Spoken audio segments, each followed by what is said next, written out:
Investment strategy 6, to put names into the funnel, and then I'll talk about the tools to distill them to your 15. What are big money hedge funds doing? Here's a list. Please pull out your cameras. Okay, I know it's small on the screen. Pull it out. We look at what the big hedge funds are doing. This is the hedge fund ownership report for Q1 2020.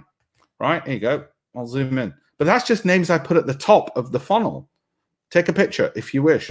I'll do the same so nobody can say, as one person complained last time, oh, I did have time with the slides. You're one of those people who doesn't actually want us to know anything. There, take a picture and now put it down, giving you ample time. Right, but that's names that go into the top of the funnel. You could still screw it up on any of these because unless we filter it of what the top 15 should be. Okay, for instance, what I currently own, Globan. Why? Well, I know from the hedge fund reports that the hedge fund activity has increased. It's the job of my team to tell me that hedge fund activity has increased. It's their job to get me this data. Okay, Cadence Design I own. Why? Hedge fund activity has increased, and on evaluation, revenue growth, earnings growth, dividend yield, Sortino, Alpha, cash flow, Croaky, it's up there. On a Croaky basis, what Goldman Sachs are telling their wealthiest clients, Globan is. I know what Goldman Sachs are going to tell their wealthiest clients before they tell their wealthiest clients because I've reverse engineered their formula, Altman and Croaky as well, to make sure I've got that data because I then know what they're going to say. I basically spied on their research department.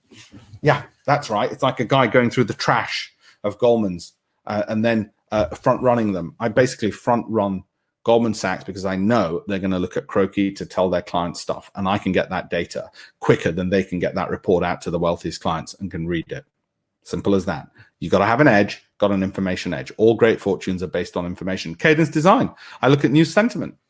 Oh, lo and behold, it hit our value growth, income momentum, cash flow, Sortino Alpha, okay, Altman, and look at that. Lo and behold, 2 days ago, Cadence beats Q2 earnings estimates. Of course it bloody does. It's bound to. It's bound to because everything we already looked at told us it would.